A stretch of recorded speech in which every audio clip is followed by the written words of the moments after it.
shoot, I said that you claim it. It's that Xbox, spin the block, his legs live. Fast talker, no riddling, moonwalking, selling moon rock just to make dividends. You in traffic with family? That much make it a portrait. Gun kick back, not grannies from porches. David on the scene, you know that it's scorching. What's the man with king?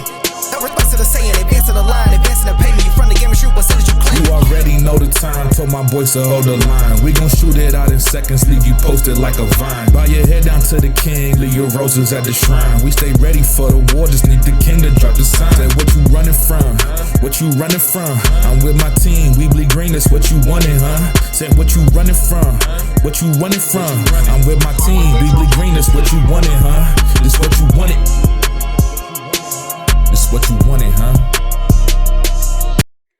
Peace and blessings, and welcome back to Xbox Frontline News with your boy, the King. Now, listen, man. We all know that the PlayStation 5 Pro has launched, and a lot of people have these questions. They're like, yo, King, what's going on? What's happening? Does Xbox need to worry? And I got a lot of examples that I want you to look at, and mainly it's going to be from Digital Foundry, to be honest with you. Then a couple of little articles that, I do have there, and some comparisons with a couple of games that are of note. But word on the street is, old boy's in danger.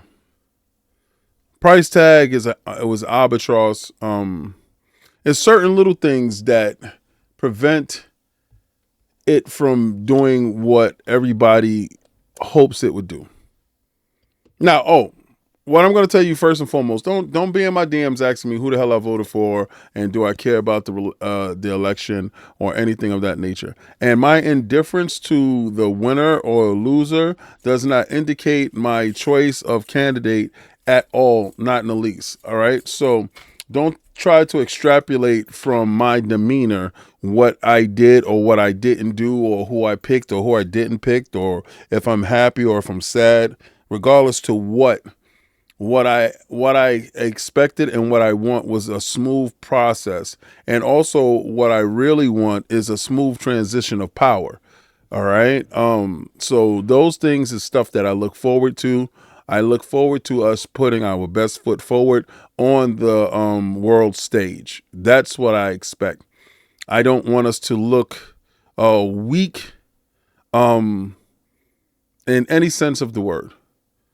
You have to be a good winner. You have to be a good loser. All right. So there's two aspects to that coin.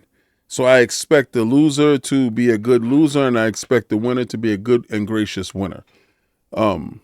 That's all I expect, and that's all I look forward to. And regardless to who you picked, this is neither a victory that you yourself pushed over the finish line, unless you was out there campaigning for your candidate, going door to door, stumping, putting out phone calls. You worked the polls. You were out there putting in 8 to 10 hour days and trying to turn potential voters to the side that you expected or wanted to win. If you were in a battleground state and you actually put the work in, those people are different. I commend you guys. If you work polling booths and you were out there helping people in and you had a stake in it, then fine. A lot of times those people are supposed to be impartial when people come in, and you're not supposed to wear your affiliations on your sleeves. But at the same time, what I'm going to say is I don't want no type of discourse in this chat talking about that at all. All right. 1-1, 1 loss, regardless to what, in another universe, 1-1 and 1 loss on the other side. It doesn't really matter. What does matter is, as humans, we treat each other better. Okay. So just like I said, this applies to you too. If you felt that you was a part of the win, or you felt that you was a part of the loss, win with class, lose with class. Do whatever you're going to do, but do it with class. And no one needs to know your affiliation. You don't need to walk around with a hat on talking stuff. You don't need to do it. Okay, so it's a lot of stuff that people do nowadays just to be seen, to be acknowledged, to be a part of something. And it's kind of sad, sickening, and disgusting. All right. So unless you had a true hand in something, please, all you did was cast a vote. That's the same thing I feel about with console wars. Unless you had a hand in manufacturing it, making a game decisions and stuff like that, You didn't. You don't. It's a solitary experience. You go inside the store, you purchase a console, you go home, you unbox it, you play it, and that's it. You're not part of a team. You're not part of a group. You're not part of anything. You're part of one. You are one of one. Because what happens is, if you're not able to partake in that console, you know what happens? That community continues to move on with or without you. That's what happens. Okay? Understand exactly the hierarchy and what it is. Know your place inside the ecosystem and what you encompass and what you like.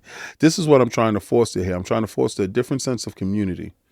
Right. So when you have a sense of community, when you have an understanding of self and you ground yourself into the base that you are a gamer, you will go where games are. You will play the games where they are, and you will love those games, because if your best game is on a handheld or if your best game is on a cell phone, you're going to champion that game. Why? Because that single experience is your experience and your experience only, and you need to hold on to that. Don't let anyone distract you from that. Don't let anyone sway you from that. If you happen to like Xbox or you see Xbox stuff there, go partake, go do that. Do not deny yourself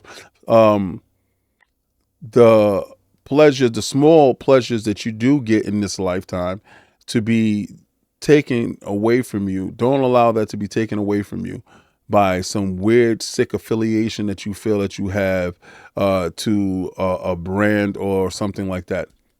And if you happen to see something on PlayStation that you like, I will encourage you to go out and purchase and do whatever you're going to do. Because at the end of the day, you're not harming anyone. You're playing video games.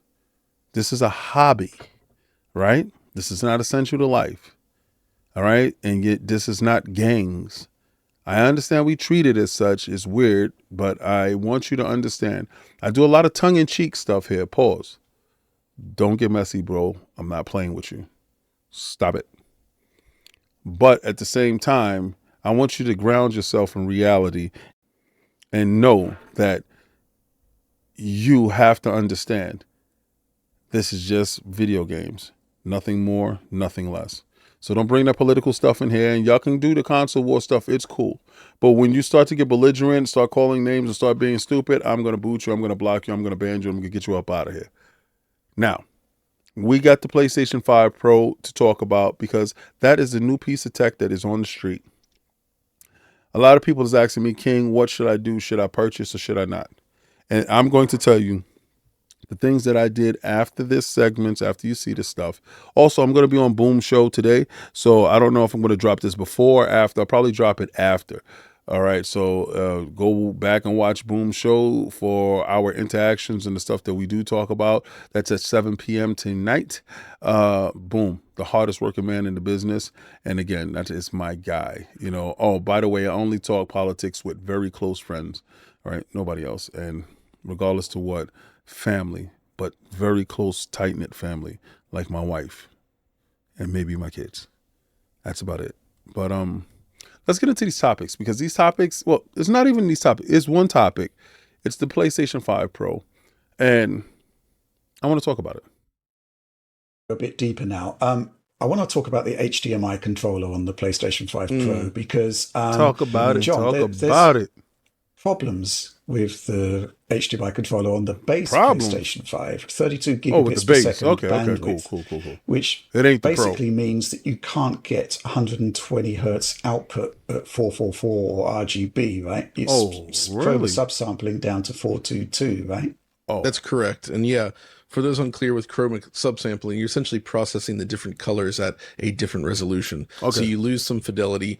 It's actually very difficult to spot during normal games. It's most obvious if you load up something like a very fine per pixel image, like a computer desktop, or small text with a lot of detail in it. Then you can actually see some of that fringing and a little bit of noise and artifacting around things. So we was getting noise. We had hoped that the PS5 Pro would essentially conquer this, because as we know, it now supports 8K output, which you'll get to in a moment there, Rich. That's right. Unfortunately, the 4K 120 mode is still limited to 422. Even if there have been changes made, it does not address this fundamental limitation, and we're still limited to 32 gigabits per second, it seems, as a result, when in 120 hertz mode. Wow. Okay, so here's the thing, right?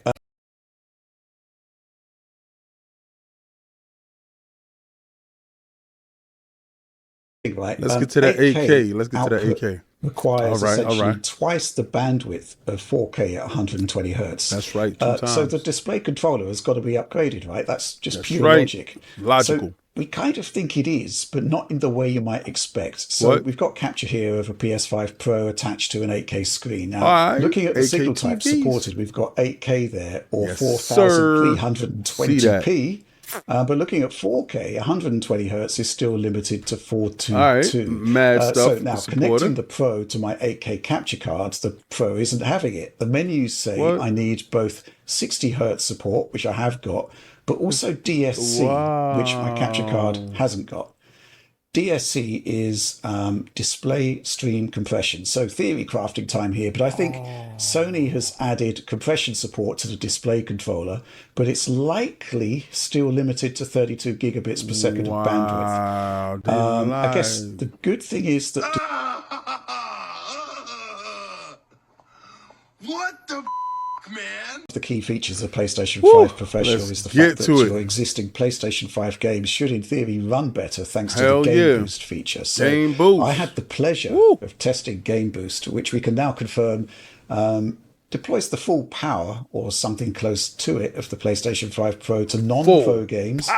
They run faster. All the power. And we all know which game we had to test first, Elden Ring. I'm using the quality mode here, which runs at a fixed 4K with fixed quality settings. Both of those elements are kind of dynamic in the performance mode, but we'll get onto that shortly.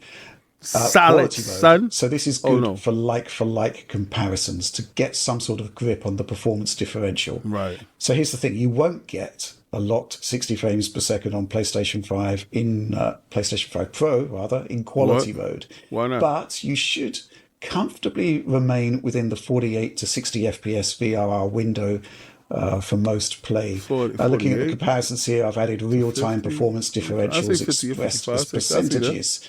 But when the game does run at 60, obviously the GPU is underutilized, so the percentage will be lower. It's in areas of gameplay where the Pro is under 60 that you should see how much extra performance the Pro gives. Seems to max out at around 35%, a typical 30 to 35% delta. Let's go. So, yeah, not a locked 60 in quality mode. However, then I tested the frame rate mode, dynamic resolution, dynamic features. It should be locked to 60 easily. It should but it's not. So I'm guessing possibly the game's DRS system doesn't quite know what to do with the horsepower. There's also the possibility that we're CPU limited in some respect. No,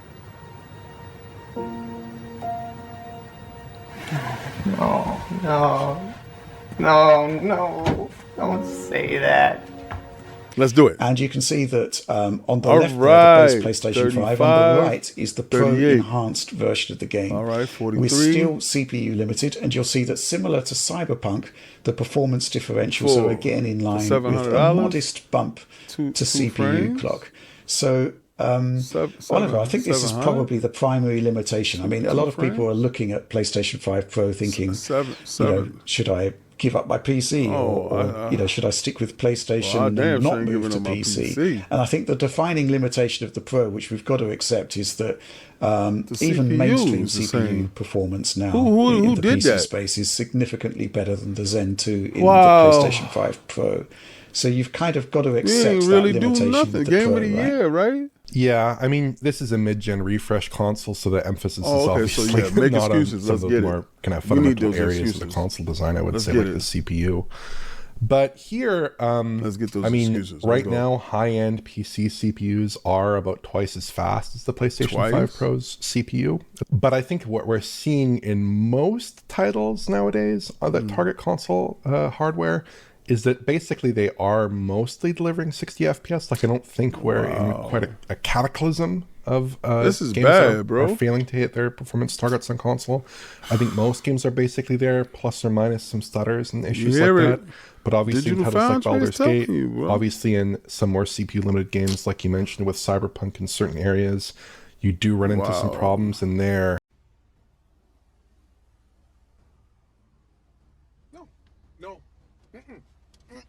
No. Hell no. I refuse. No. CPU. Yo, you got to hear this part. Here, if you thought the right PlayStation now, Pro was going to save CPUs you, CPUs are about twice as fast. For you guys that thought it was going to save but you, I think what we're seeing in most and then you got to hear John on the Lennon. target console hardware. Is that basically they are I'm about all of this. 60 FPS. This is like, so much fun. We're in quite a cataclysm of games that are failing to hit their performance targets on console. Not a cataclysm. I think most games are basically there, plus or minus some stutters and issues like that. But obviously in titles like Baldur's Gate, obviously in some more CPU limited games like you mentioned with Cyberpunk in certain areas, you do run into some problems in there. The PS5 Pro will not save you. It might be good for an extra 10% of performance, but it's not going to. It's not going to save your performance. It's not going to be that kind of generational leap in CPU performance that would actually fix those problems. It's not fixing your problems. But the 10% is nice. I mean, it's nice to have something at least. It's cute. Absolutely. Games that are slightly off their performance. So we didn't learn. We didn't learn from last time. We didn't. So we didn't learn. Comprehension. We didn't look quickly enough. It's just this one part. I really want y'all to understand. There are things about it that are a little like people loved in the unboxing the way you tore open that packaging like Hulk, right? It was funny, if a bit excessive. Problem is like for a product that costs north of 500 in every region at this price level, I really feel like they let people down in terms of the packaging. It doesn't really matter for the overall product, but like you expect something a little bit more premium, right? Like you can still have that Apple like experience. I mean, Microsoft does it with the Xbox Series X, I would say, which feels very premium when you open that box.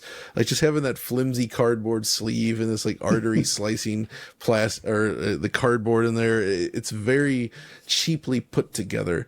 And I don't buy sustainability arguments because Microsoft's packaging is also sustainable.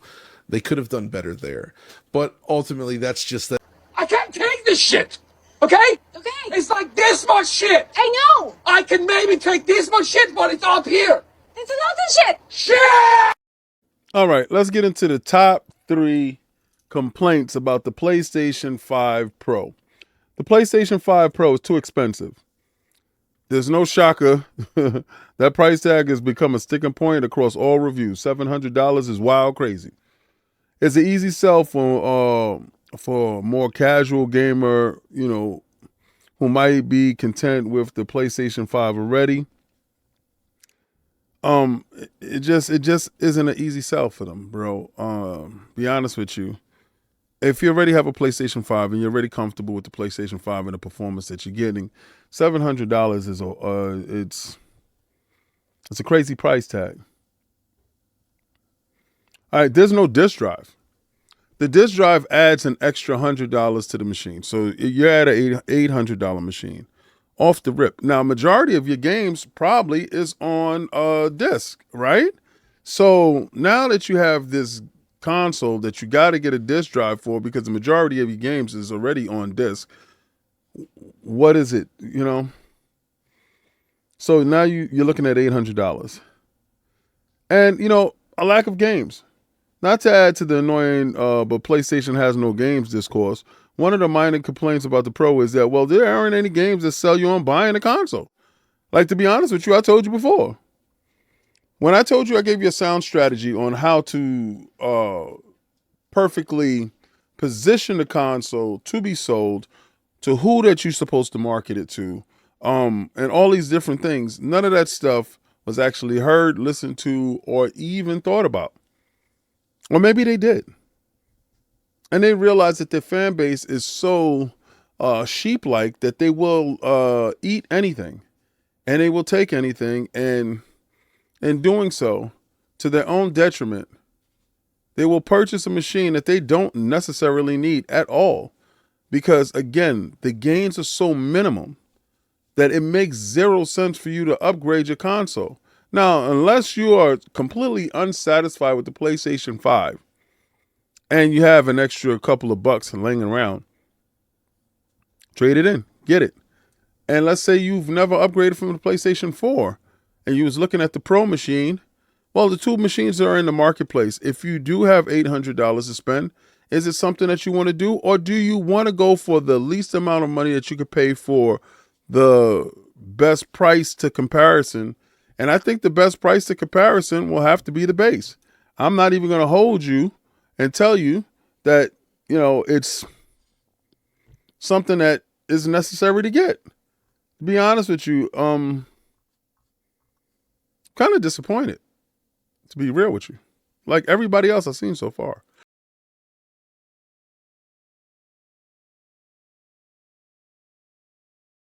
So one of the games that I was interested in seeing was Black Myth Wukong on the differences between the Pro and the base. And unless it's moving, bro, I ain't gonna hold you. I gotta see. So you got one that's moving at 45, one that's moving at 55.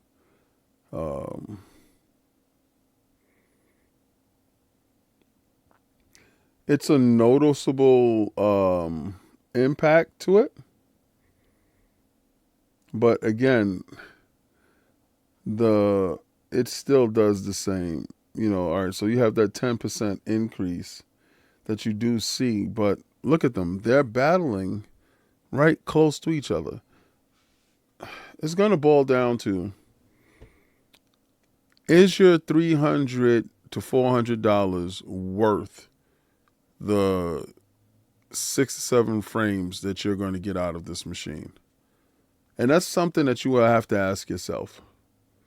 Because what I've noticed is a lot of people will have to answer that question on their own. All right, this the channel. This is where we at. Make it happen. Everything I love. King David IOP. Get the kid to 1,000 subs. Let's get it. Hit that follow. Where's my car at? Yo, so I know that dude is down in there. 100%. Block the entrance. Fight Nights is here America to work his magic. on the Twitch. Let's go. Now, you saw all the facts laid out in front of you. Now, also, I in full disclosure, Digital Foundry goes on to talk about AK performance on certain things.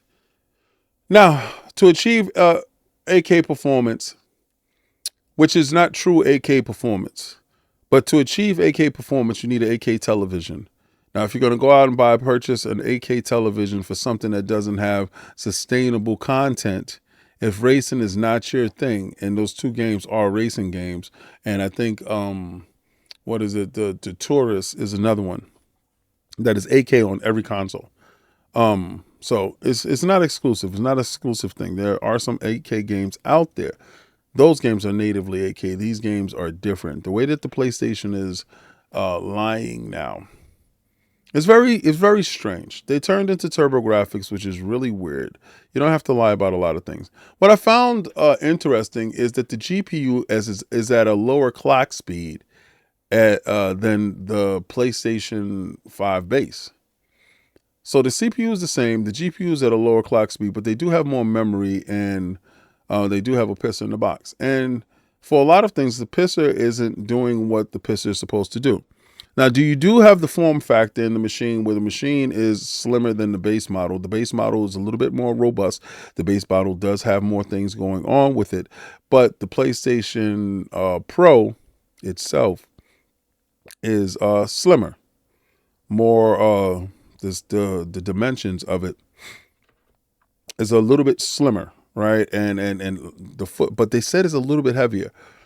I will understand when I have it tomorrow. I'm going to do a live unboxing tomorrow, so you guys can go check that out so we can talk about that stuff completely, 100%. I'm going to get into all the stuff that goes into whatever the machine is and how it's about and all this other stuff. So we're going to actually do that. We're going to actually have those moments to have that conversation. A lot of stuff that they did touch on about the cheap packaging, I concur. I've always concurred. I always thought it came in disgusting cheap packaging. Now, the last time, interesting side note, the last time that I encountered disgusting cheap packaging was with the Atari Jaguar. And it looked like it came in egg cartons, which was completely off-putting to me. Absolutely disgusting. I like my devices, when I pay you money, I like my stuff to come in premium. All right. I like to unbox my stuff. I want it to look nice. I'm a weird person like that. All right. So back to the elephant in the room. Does it live up to the hype? IGN gave it a 7. So, IGN giving that a 7, you have to add at least 2 points onto that because of IGN's, you have to take away 2 points from it because of IGN's love for PlayStation, and you will have the true number. IGN's hate for Xbox, Starfield got a 7. You have to give it 2 more points because of their hate for Xbox, because they will always minus out 2 points for Xbox games, and they will always plus 2 points for PlayStation stuff.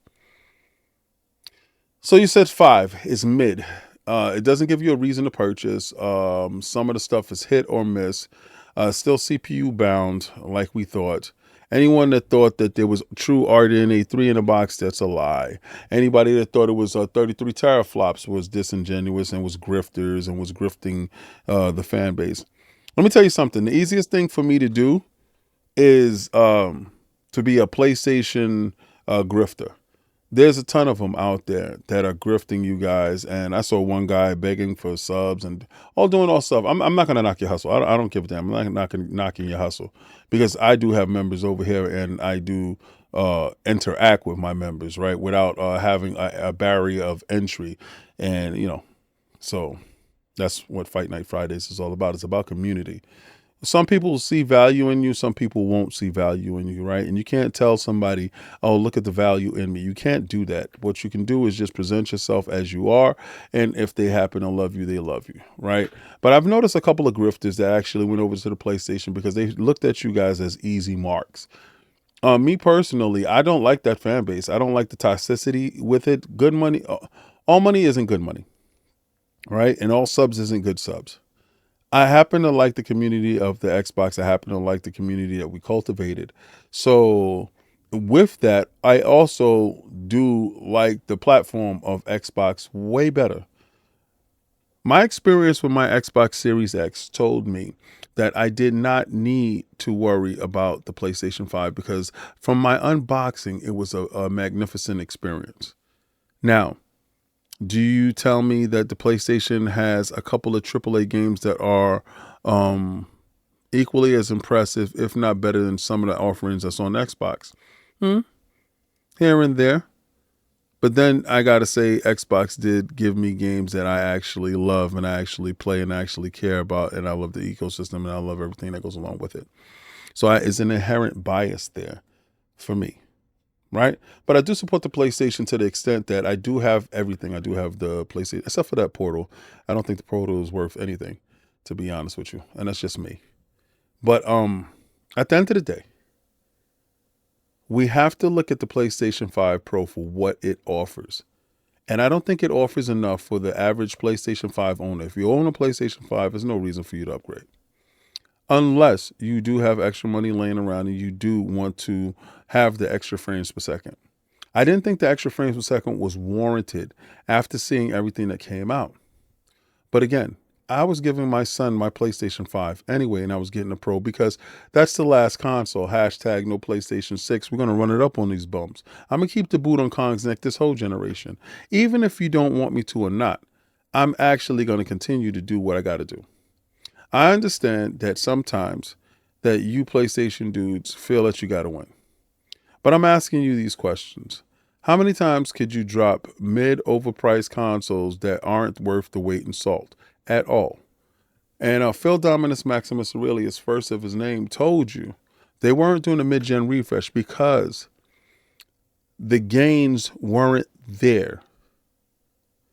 To do the research and development you weren't going to get the price to performance ratio that is necessary to invest into a mid-gen refresh.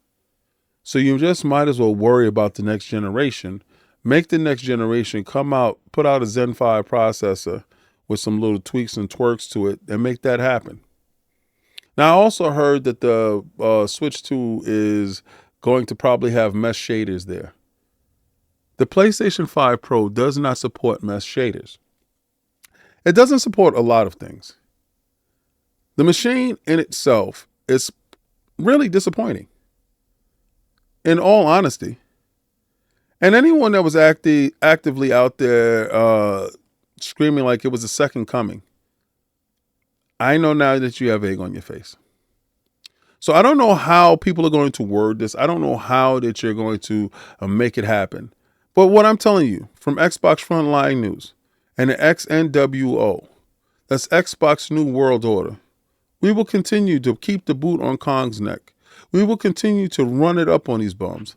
Hashtag no PlayStation 6 is still in effect. And the fact that you have an overpriced machine with an underpowered GPU and an underpowered CPU with the same bottlenecks that you had before, with the same inherent HDMI problems that you had before, does not save you.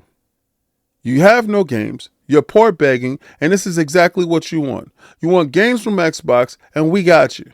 We'll hook you up because you pay like you weigh, and we like you. But I really don't see you guys really going forward because y'all can continue to move like this.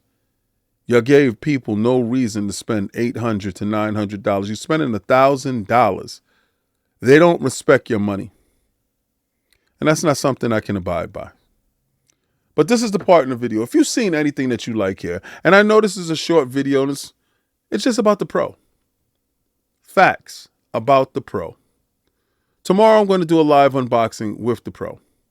So tomorrow you're going to get a Thursday show that is live with the unboxing, and we're going to have a conversation. And the conversation is going to be centered around the viability of PlayStation in the marketplace. Are they warranted? Should they just make games? Should they step to the side? Because from the PlayStation 5 VR 2 to the PlayStation 5 mad iterations, to the Slim, to the no disk drive, to the disk drive, to the Portal, to the Hit, to the Mist, to Concord, to Horizon Remaster, failing miserably on PC and on console. How much longer must we wait for Astrobot's numbers? This and many other things will be talked about, broached tomorrow. And I'm going to take that, Logan, I'm going to throw it on that live unboxing tomorrow where we're going to have a roundtable discussion about the future of these port begging ponies. Try to play the Game Pass.